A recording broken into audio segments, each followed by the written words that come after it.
Michael Vick. Michael Vick was electric. First quarterback to rush for over 1,000 yards in a season. He was the human highlight machine, an icon in Atlanta, and a blueprint for a new kind of football. Then came Bad News Kennels. In 2007, federal investigators raided a rural property in Virginia owned by Vick. What they found wasn't just illegal, it was monstrous. Dozens of pit bulls, chains, treadmills, training equipment, and evidence of dogfighting. According to the indictment, Vick and his associates not only ran a dogfighting operation, they killed underperforming dogs in horrifying ways. And this wasn't hearsay. It was backed by witness testimony, forensic evidence, and Vick's own signature on key documents. The public reaction? Fury. Not just from animal rights activists, from everyone. Vick denied involvement, then backtracked, then admitted guilt. He was suspended indefinitely by the NFL, lost all endorsement deals, cut from the Falcons, and sentenced to 23 months in federal prison. The fall was complete. A $100 million quarterback. Inmates called him Mike. But here's the part no one expected. He came back. In 2009, the Philadelphia Eagles signed him. He took a backup role. He worked, waited. Then, in 2010, he earned the starting job, led the Eagles to the playoffs, and won Comeback Player of the Year. To some, it was redemption. To others, it was a slap in the face. Today, Vick works in broadcasting. He speaks at youth events and advocates against dogfighting. He did his time, but the stain never left. Demar Hamlin collapse. It was supposed to be the biggest game of the year. Bills versus Bengals. Prime time. 2 AFC contenders. Playoff seeding on the line. Everything felt electric. Then came one routine play, and everything stopped. Early in the first quarter, Bengals receiver T. Higgins caught a short pass and ran straight into Bills safety Demar Hamlin. It looked like a clean, ordinary tackle. Hamlin got up and then collapsed backwards. Flat. Motionless. At first, no one knew what was happening. Players looked confused. Trainers ran out. Then panic spread. Hamlin wasn't breathing. His heart had stopped. He had gone into cardiac arrest. On the field during the game, in front of millions of people, CPR was administered. For nearly 10 minutes, his teammates formed a circle around him, many openly sobbing. Broadcasters were speechless. Players from both teams dropped to their knees. And for the first time in recent NFL history, a game was suspended indefinitely, then canceled entirely. Because this wasn't about football anymore. It was about survival. The entire sports world waited for updates. Social media flooded with prayers. Fans gathered outside the hospital. And then, a miracle. Demar Hamlin survived. He woke up. He asked if they'd won the game. Doctors said, "You won the game of life." The NFL praised its medical teams. It highlighted its emergency protocols. But beneath the surface, the league was rattled. Because the truth was simple. It could have happened to anyone. And it happened on their biggest stage. Hamlin would eventually walk, speak, recover, even return to practice. But for those few minutes, the sport stopped. And all anyone cared about was whether number 3 would ever breathe again. By the way, I'm going to be posting a lot here, so it would mean a lot if you subscribed and dropped a like for the algorithm. Bountygate. The New Orleans Saints were riding high. They just won their first Super Bowl in franchise history. Drew Brees was a hero. Sean Payton was a genius. The city was celebrating a comeback after Hurricane Katrina. Then, in 2012, everything flipped. The NFL dropped a bombshell. From 2009 to 2011, the Saints ran a bounty system under defensive coordinator Greg Williams, a cash-for-injury program. Players were paid bonuses to knock opponents out of games. And this wasn't locker room talk. It was real, documented, backed by audio recordings. The payouts were small. $1,500 here, $5,000 there. But the intent? Ugly. Take a star player out? Get paid. Concuss a quarterback? Bigger bonus. Break a leg? That was called card-off money. The NFL's investigation found over 50 players involved. Coaches knew. Executives knew. Some even encouraged it. Commissioner Roger Goodell responded with nuclear punishment. Head coach Sean Payton suspended for an entire season. Greg Williams suspended indefinitely. GM Mickey Loomis, 8 games. Linebacker Jonathan Vilma, full-year suspension, $500,000 fine, and loss of draft picks. The Saints went from champions to villains overnight. Fans were divided. Some said it was overblown, just old-school football. Others said it was a hit list disguised as a game plan. And the worst part? The bounty system was happening at the same time the league was being sued over concussions and brain trauma. You can't claim player safety, while handing out bonuses for body counts. Ray Lewis. Ray Lewis wasn't just a linebacker. He was the emotional leader of the Baltimore Ravens, Hall of Famer, Super Bowl MVP, a walking sermon in shoulder pads. But before he was a legend, he was almost in prison.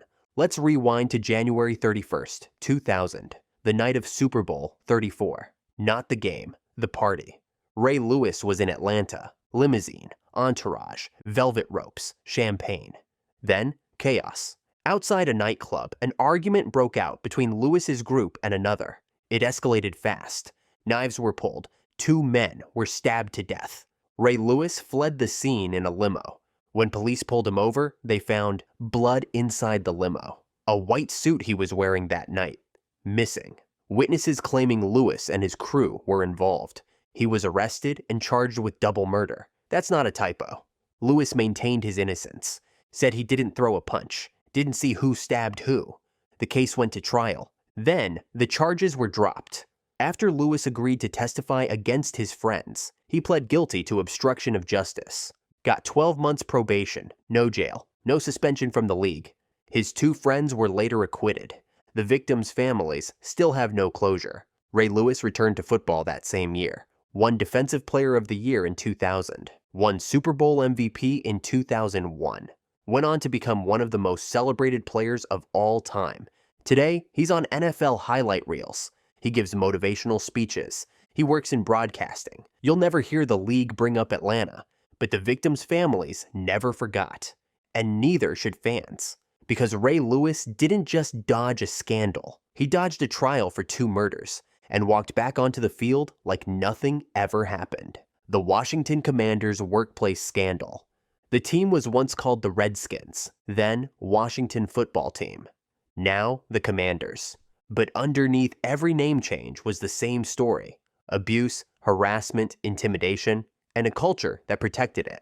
Let's start with the man at the top, Dan Snyder, owner since 1999. Known for treating his employees like disposable tools, his cheerleaders like marketing props, and his critics like enemies to be silenced. Over the years, dozens of former Washington employees came forward. Women harassed by team executives, coaches making inappropriate comments, cheerleaders forced into private photo shoots for sponsors, interns told to toughen up if they complained. In 2020, the Washington Post released a massive expose detailing a decades-long culture of harassment inside the organization. It wasn't one guy, it was systemic. Dan Snyder, he claimed ignorance, blamed bad apples, then fired a few low-level employees and kept his job. The league launched an investigation, but here's the twist. They never released the report, not a single written document. Why? Because Roger Goodell let Snyder submit the results orally. No paper trail, no leaks, no receipts. Critics accused the NFL of running a cover-up for one of its own. Congress even got involved. In 2022, Snyder was subpoenaed. More victims spoke out. Sponsors pulled out. And finally, in 2023, under pressure from every direction, Dan Snyder sold the team for over $6 billion. The league called it a new chapter. But everyone knows the truth. It showed how far the NFL would go to protect the wrong man and silence the people he hurt. Ray Kuth. Ray Kuth was a first-round pick, wide receiver out of Colorado, drafted by the Carolina Panthers in 1997, a star in the making. And then he orchestrated a hit job. Let's walk through it. In 1999, Kuth's ex-girlfriend, Cherika Adams, was 8 months pregnant with his child. They weren't together, but she wanted him involved. Kuth didn't. So one night, while driving home from a movie, Cherika was ambushed, shot 4 times by a hitman in a drive-by. She managed to call 911, and she named Ray Kuth. Why? Because his car was in front of hers, slowing down, blocking the road, giving the shooter the setup he needed. Kuth didn't stick around. He fled the scene, then went on the run. When police found him days later, he was hiding in the trunk of a car with cash, food, and a cell phone. Cherika Adams died 4 weeks later. Her baby, Chancellor Lee Adams, survived. Born prematurely, suffered lifelong brain damage due to lack of oxygen. Kuth was convicted of conspiracy to commit murder. He was sentenced to 18 to 24 years in prison. Released in 2018, he's free now, living quietly. While Chancellor, the son he tried to erase, lives with cerebral palsy, raised by his grandmother, the woman who stood outside the courtroom, as the NFL said nothing. No public acknowledgement. Just a black stain the league would rather bury. Ray Kuth wasn't just a villain. He was a reminder that some players don't lose their careers because of injuries or bad decisions. They lose them because they chose evil. The NFL Concussion Lawsuit. For decades, the NFL called them dings. Not brain trauma, not concussions. Be a man, be tough, take the hit, deliver the hit, over and over and over again, until players started dying, and until their families started asking questions the league couldn't answer. The breaking point? Junior Seau, Andre Waters, dozens of former players, all dead by self-deleting, all with CTE. That's when the lawsuit started. In 2011, a massive wave of retired players, over 4,500, filed suit against the NFL. They claimed the league had known about the long-term effects of repeated head trauma and chose to hide it. They said the league downplayed concussions, failed to inform players, and ran junk science programs to protect its own image. And the evidence? It backed them up. Medical committee conflicts, experts funded by the league, research that magically said CTE wasn't a problem. The NFL had been more concerned about lawsuits than lives. So when it finally reached court, the NFL settled. Over $1 billion paid to former players, their families, and survivors. But even that wasn't the end. Because the real damage couldn't be measured in dollars. It was the offensive lineman who can't remember his kids' names, the linebacker who explodes with rage and doesn't know why. They gave their lives to football, and the league gave them a waiver to sign. Even today, the concussion settlement is riddled with controversy. Some players say they've been denied compensation. Others say the NFL lowballed claims, and CTE still can't be officially diagnosed until after death. This wasn't a scandal, it was a reckoning. One the league delayed until the lawsuits made it impossible to ignore. Henry Ruggs. Henry Ruggs III was supposed to be the future. First-round pick. Fastest player in his draft class. The Las Vegas Raiders were all in, and then it all ended. November 2nd, 2021. Ruggs was driving his Corvette through a residential neighborhood in Las Vegas. 156 miles per hour, twice the legal limit in blood alcohol content.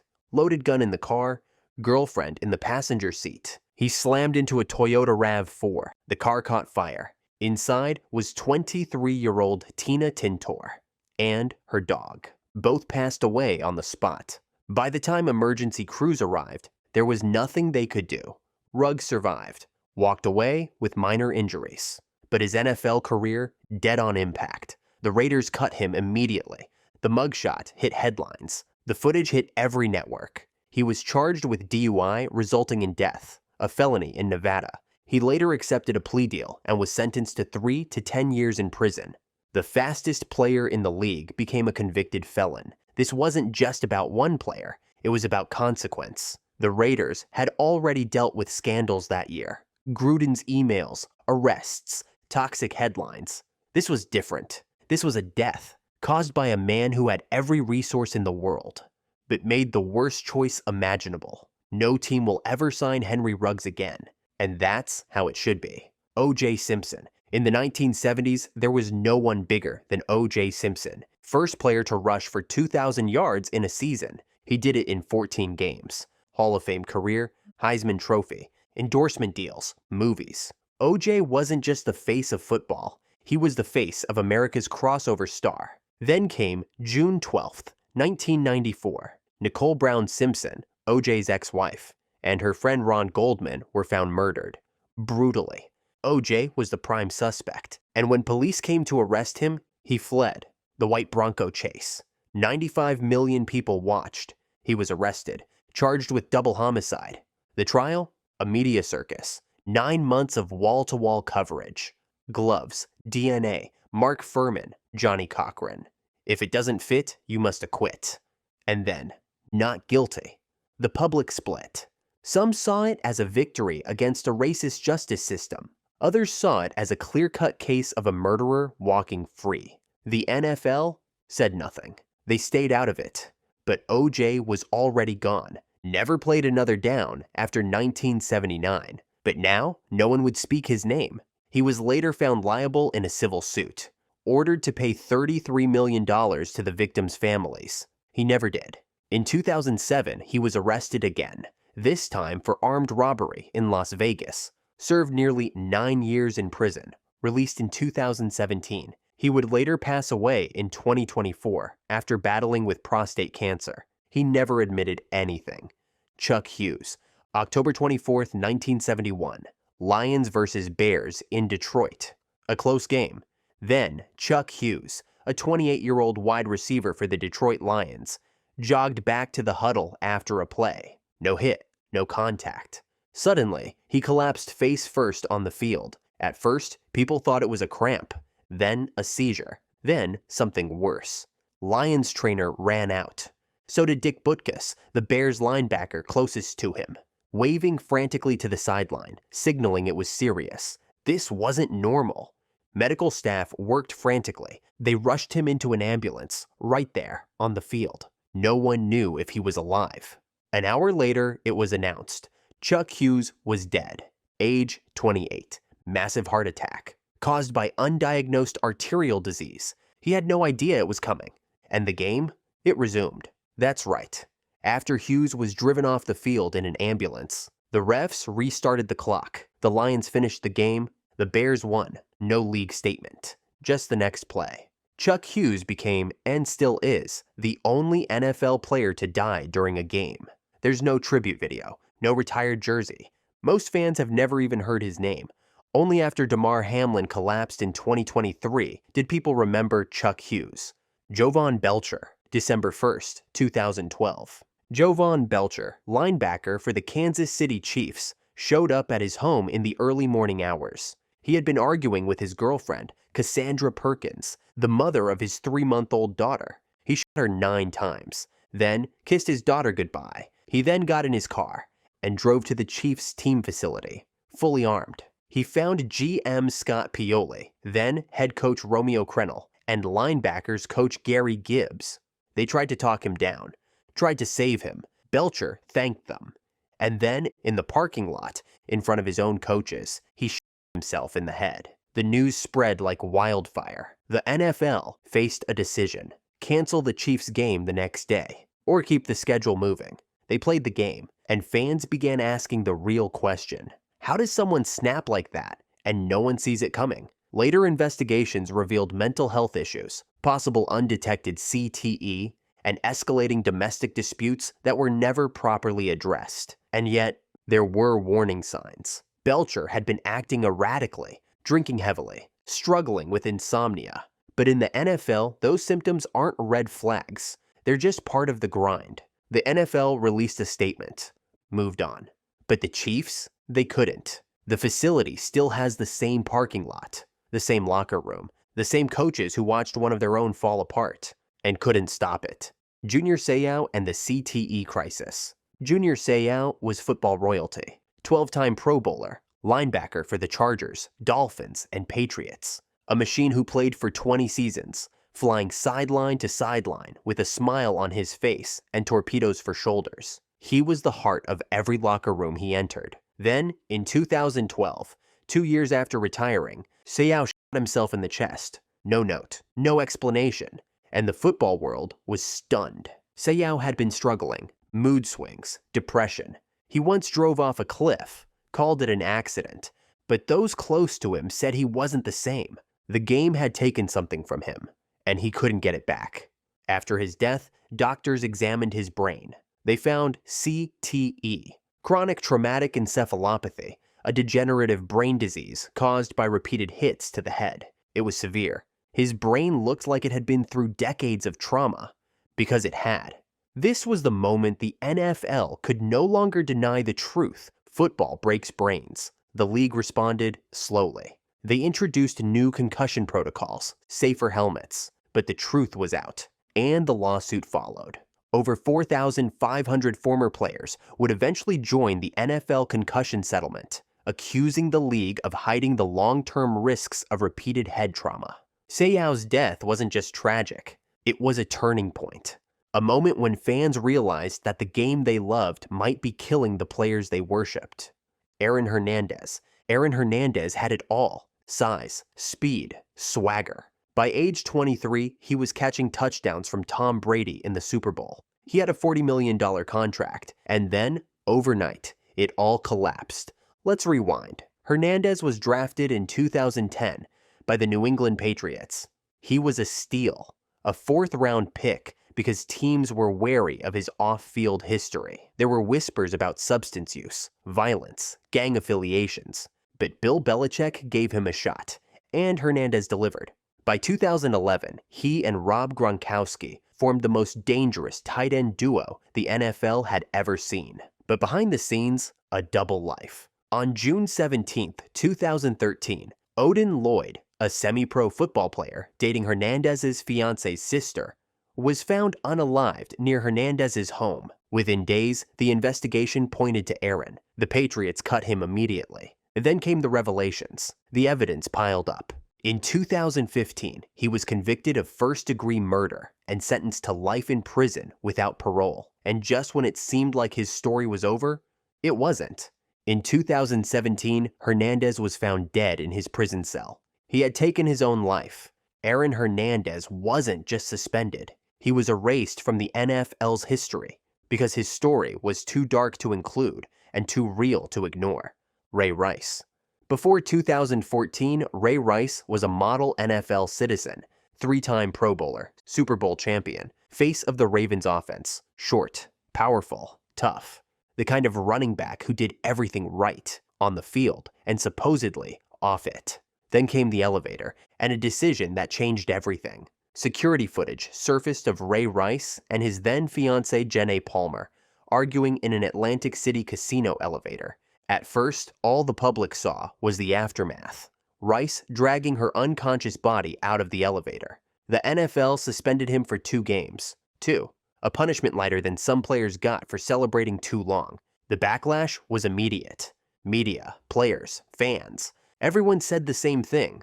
2 games? That's it?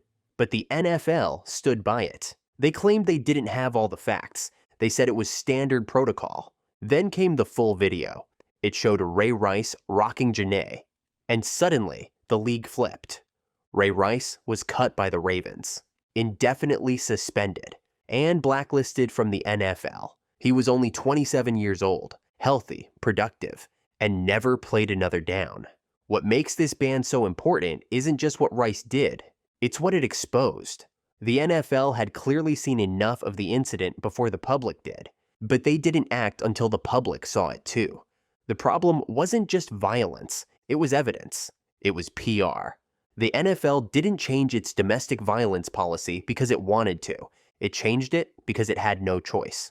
Ray Rice paid the ultimate price, not just with his career, but with his legacy. And while he's since taken steps to advocate against domestic violence, for the league, it didn't matter. There was no suspension countdown, no comeback tour, no second chance. If you enjoyed this, I'm going to be posting a lot here, so it would mean a lot if you subscribed. Thanks for watching.